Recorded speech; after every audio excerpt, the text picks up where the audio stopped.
Good morning everyone, welcome back to my channel. আশা করি তোমরা সবাই খুব ভালো আছো আর সুস্থ আছো। বাজে এখন ঘড়িতে 8টা মতন, আর এখন থেকে ভিডিওটা শুরু করলাম।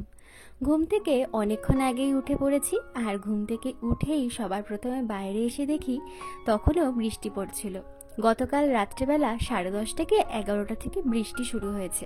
রাত্রেবেলা যতবারই ঘুম ভেঙেছে ততবারই কিন্তু বৃষ্টির আওয়াজ পেয়েছি, মানে সারা রাত ধরেই বৃষ্টি হয়েছে। সকাল থেকে ওয়েদারটা বেশ ভালো, ঠান্ডা ঠান্ডা একটা ওয়েদার। আর এই ঠান্ডা ঠান্ডা ওয়েদার পেয়ে ঘুম ভাঙতেও কিন্তু আজকে বেশ কিছুটা দেরি হয়ে গেছে। আর তাড়াহুড়ো করেই ওর ব্রেকফাস্টটা বানিয়ে দিয়েছি, সেটা আর তোমাদের সাথে শেয়ার করতে পারলাম না। আজকে সকালবেলা তাড়াতাড়ি করে ওকে বানিয়ে দিয়েছি রুটি, আর তার সাথে ছিল হচ্ছে বেগুন ভাজা। তো ও খেয়ে দেখতেই পেলে চলে গেল অফিসে, আর আমি আমার ঘরের কাজগুলোতে শুরু করে দিয়েছি। আজকে যেহেতু সোমবার, আজকে কিন্তু আমার উপোস, আর ঘরে হবে নিরামিষ রান্নাবান্না। তো সকাল থেকে যেহেতু বৃষ্টি পড়ছে, তো এখনো ঠিক করতে পারছি না যে খিচুড়ি করব নাকি ভাত করব। কালকে রবিবার ছিল, কালকে সমস্ত সপ্তাহের বাজার করে এনেছি। কালকে গেছিলাম দূরের বাজারটায় বাজার করতে, কারণ এই কাছের বাজারটা গিয়ে না মনটা ঠিক ভরে না, সেরকম একটা সবজিও পাই না, আর সপ্তাহের মাঝখানে খুব সমস্যা হয়ে যায় কি রান্না করব এটার জন্যই। কারণ এখন মিস্টার চক্রবর্তীর আসতে আসতেও তো 8টা সাড়ে 8টা বেজে যায়, তারপর বাজারে যাওয়াটা সত্যিই সম্ভব নয়, শরীর আর দেয় না ওর। তো সেই কারণের জন্য না সপ্তাহের মাঝখানে ভীষণ অসুবিধা হয়ে যায় যে কি রান্না করব। তো কালকে তো রবিবার ছিল, তাই দুজনেই ঠিক করলাম যে চলো দূরের সবজি বাজারটা থেকেই বাজারটা করে আনি। তবে কালকে যেতে গিয়েও বাধা। ভেবেছিলাম যে বাজারটায় গেলে একটু পটল পাবো, একটু বড় বেগুন, এগুলো আর কি নিয়ে আসবো। তো বেরোবো, ঠিক সেই সময় থেকে বৃষ্টি একদম টানা 7টা পর্যন্ত চললো। তারপর 7টার পর গেলাম, পটল বড় বেগুন বলো গাঠি কচু সেরকম ভাবে কিন্তু কিছুই পাইনি। তো যাই হোক, যা সবজি পেয়েছি, গাঠি কচু পাইনি বলাটা ভুল, পেয়েছি, তবে সেগুলো না একদম ছোট ছোট। তো যাই হোক, সেগুলো দিয়ে যা যা সবজিপাতি এনেছি সেইটা দিয়ে আর কি আশা করি সারা সপ্তাহটা চলে যাবে। আর তার মাঝখানে যদি বিকেলবেলা করে আমি বেরোই, তাহলে একটুখানি মাছ নিয়ে আসবো, ব্যাস তাহলেই হয়ে যাবে সারা সপ্তাহ। আর জানো তো, এই সোমবার থেকে শনিবার পর্যন্ত দিনটা না এখন আমার অনেকটাই তাড়াতাড়ি কেটে যাচ্ছে। আগে যেরকম একটা সময় কাটতে চাইতো না, ভীষণ মন খারাপ লাগতো, মনমরা হয়ে থাকতাম সারাদিন, কিভাবে এতক্ষণ সময় আমি কাটাবো। ওই যে বলেছিলাম না যে সময়ের সাথে সাথে আমিও আস্তে আস্তে সবকিছুর সাথে মানিয়ে যাব, এখন জানো তো সেটাই হয়েছে। সেরকম একটা মন খারাপ হয় না, আর মন খারাপ হলে তো বাড়ির সবাই আছে, তাদেরকে একবার করে ফোন করলেই মনটা কিন্তু ভালো হয়ে যায়। মা আছে, বাবা আছে, 2 ননদ আছে, আমার দিদি আছে, সবাই আছে। আর এই ননদ কথাটা না উচ্চারণ করতে কিরকম একটা লাগে। দেখো, বিয়ের আগে থেকে ওদের সাথে আমার কিন্তু ভীষণ ভালো সম্পর্ক, যেরকম খারাপ সময় ওরা আমার পাশে থেকেছে, সেরকম ভালো সময়ে কিন্তু ওরা আমার পাশে থেকেছে। আর যেহেতু দিদি বলে ডাকি, তাই ওদেরকে ননদ পরিচয়টা না দিয়ে যদি আমি দিদি বলেই পরিচয় দিই, আমার মনে হয় সেটাই সব থেকে শুনতে ভীষণ ভালো লাগবে। আর সেই কারণের জন্য আমি সব জায়গায় কিন্তু জানো তো ননদ কথাটা বলি না, বলি দিদি। দিদির মতন যেরকম শাসন করে, দিদিদের মতনই কিন্তু আবার ভালোবাসে। এই যে সামান্য জ্বর, পায়ে ব্যথা শুনেছে, ভিডিওতে দেখেছে, দেখেই সাথে সাথে ফোন করে খোঁজ খবর নেওয়া, এই ব্যাপারটা কিন্তু সত্যিই ভীষণ ভালো লাগে। তো যাই হোক, দেখো এখানে তোমাদের সাথে কথা বলতে বলতে আমার ঘরটা কিন্তু গোছানো হয়ে গেছে। আর একটা জিনিস তোমাদের তো দেখানোই হয়নি, অ্যানিভার্সারিতে যে কেকটা আমি কেটেছিলাম না, সেই কেক বোর্ডটার উপরে আমি এই ড্রয়িংটা করেছি। কিরকম হয়েছে অবশ্যই কিন্তু আমাকে কমেন্ট করে জানিও। আর এটার একটা মিনি ব্লগ অলরেডি চ্যানেলে আপলোড করা আছে। তো আজকে যেহেতু সেরকম একটা রান্নার তাড়াহুড়ো নেই, তো সেই কারণের জন্য ভাবলাম যে আগে ঘরটা গুছিয়ে নিই, তারপরেই রান্নাঘরে ঢুকবো। তো মিস্টার চক্রবর্তীকে ফোন করেছিলাম, বললাম যে বাইরে তো বৃষ্টি হচ্ছে, তাহলে আজকে লাঞ্চ বক্সে কি পাঠাবো। তো এক কথাতেই তো জানোই, বৃষ্টি হলে বাঙালির মন একটাই খেতে চায়, সেটা হচ্ছে খিচুড়ি। তো বললো যে খিচুড়ি করো, আর আজকে যেহেতু নিরামিষ, তো সেই কারণের জন্য বললাম বেগুন ভাজা আর পাঁপড় ভাজা দিয়ে কিন্তু আজকে খিচুড়িটা খেতে হবে। তো সে তাতেই রাজি, কোনো অসুবিধা নেই। আর সত্যিই তো তাই, এরকম বৃষ্টির ওয়েদারে গরম গরম খিচুড়ি, বেগুন ভাজা, আলু ভাজা এরকম কিছু থাকলে দুপুরের খাওয়াটা একদম কিন্তু জমে যায়।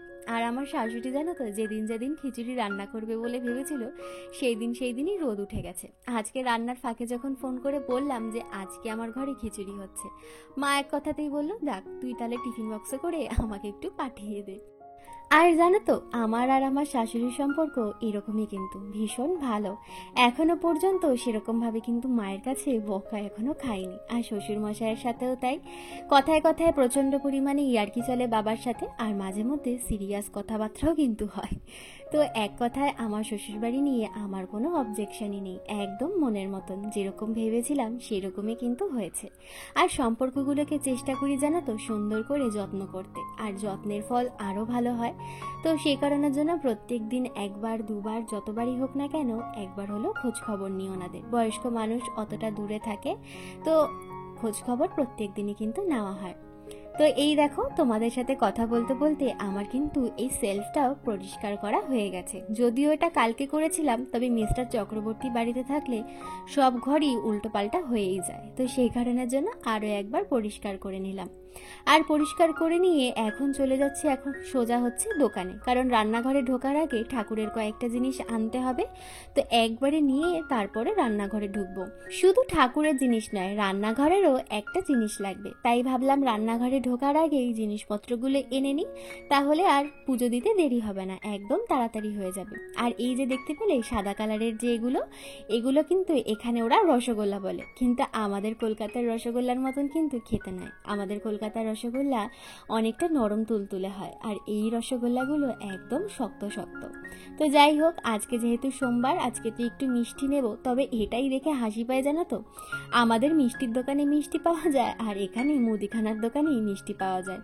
তো বরাবরের মতন, মানে প্রত্যেক সপ্তাহের মতন আমি নিয়ে নিয়েছি গোলাপ জামুন। এই গোলাপ জামুনগুলো জানো তো ভীষণ ভালো খেতে, আর সেই কারণের জন্য প্রত্যেক সোমবার আমি এই গোলাপ জামুনগুলো কিন্তু নিই। কালকে এসেছিলাম দোকানে জিজ্ঞাসা করবার জন্য, তো কালকে শেষ হয়ে গেছিলো। আমি বলেছিলাম একদম সকাল সকাল যেন একটুখানি এনে দেয়। তো দেখো, একদম সকাল সকালে কিন্তু উনি নিয়েই চলে এসছে বক্স ভর্তি গোলাপ জামুন। চলো ঘরে গিয়ে কথা হচ্ছে। চলে এসছে এখন দোকান থেকে বাড়িতে, আর বাজে এখন 10:30 মতন। তো এখনো তো রান্নাঘরে ঢুকিনি, 12টার সময় ওর খাবারটা নিতে আসবে। তো আজকে ঠিক করলাম কি ওর জন্য একটুখানি খিচুড়ি করে দিও। তো ওকে ফোন করেছিলাম, জিজ্ঞাসা করে নিলাম যে খিচুড়ি খাবে কিনা। তো বললো যে হ্যাঁ খিচুড়ি খাবো, আর বেগুন ভাজা আর পাঁপড় ভাজা। যেহেতু আজকে নিরামিষ সোমবার, তো সেই কারণের জন্য ডিমের অমলেটটা দেবো না। তো ওই কারণের জন্য নিরামিষ ভাবেই রান্নাঘর কালকেই রান্না বান্নার করে সার্ফ টার্ফ দিয়ে ভালো করে পরিষ্কার করে রেখে দিয়েছিলাম। আজকে যেহেতু নিরামিষ, তো ওই কারণের জন্য বসিয়ে দিয়েছি ভাত, আর প্রেসার কুকারে মুগ ডালটা সিদ্ধ হতে। আর ঘরের কাজ তো মোটামুটি সবই হয়ে গেছে, দেখিয়ে দিলাম। শুধু বাকি আছে ঘরটা মুছবো। সকালবেলায় তো ঘর ঝাড় দেওয়া আমার হয়ে গেছে, ঘরটা মুছবো তাহলেই হয়ে যাবে। তো চলো তোমরা ভিডিওটা স্কিপ না করে কন্টিনিউ দেখতে থাকো। বললামই তোমাদেরকে যে ভাতটা বসিয়ে দিয়েছি আর প্রেসার কুকারে মুগ ডাল সিদ্ধটা। আর আজকের খিচুড়িটা আমি সিদ্ধ চাল দিয়েই করছি। তো ওদিকে তো প্রেসার কুকারে সিটি পড়ে গেছে, আর খিচুড়িটাও কিন্তু আমার রেডি হয়ে গেছে। তবে আজকের খিচুড়িটা কিরকম হয়েছে বুঝতে পারছি না, কারণ যেহেতু টেস্ট করতে পারবো না নুন মিষ্টিটা ঠিক আছে কি না আজকে আর বলতে পারবো না। তো ওকে ফোন করে তাই বলে দিলাম যে আজকের খিচুড়িটা যেরকমই হোক খেয়ে নিও, কারণ আজকে টেস্ট করতে পারিনি। তো এখানে টিফিন বক্সে গুছিয়ে দিলাম, আর একটুখানি খিচুড়ি রয়ে গেছে। তো ও বিকেলবেলা আসলে তখন আবার একটু গরম গরম বেগুন ভাজা ভেজে দিলে ও খেয়ে নেবে। তো এখানে ওর খাবারটা রেডি, আর আমি দেখো চলে এসেছি এখন ঘরটা মুছে নেওয়ার জন্য। আর এখন এই সমস্ত কিছু কাজ কমপ্লিট করতে করতে 11:15 মতন বেজে গেছে।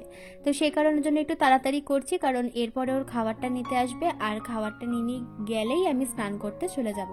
কারণ আজকে যেহেতু সোমবার, তো একটু পুজো দিতে সময় লাগে, মালা ঠালা গাঁথবো, ঠাকুর স্নান করানোর থেকে একটু দেরি হয়ে যায়। তো সেই কারণের জন্য একটু তাড়াহুড়ো করছি, যাতে খাবারটা নিয়ে যাওয়ার আগে ঘরটা আমার মোছা হয়ে যায়।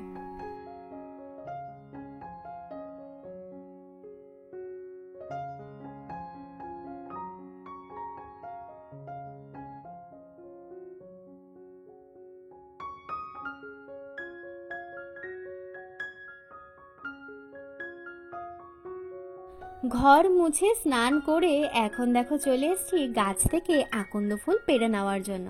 পাশে দেখতেই পাচ্ছ আকন্দ ফুলের গাছটা কত বড় হয়ে গেছে যে আমি হাফ সিঁড়ি থেকেই আকন্দ ফুল পারবার নাগালটা পেয়ে যাই।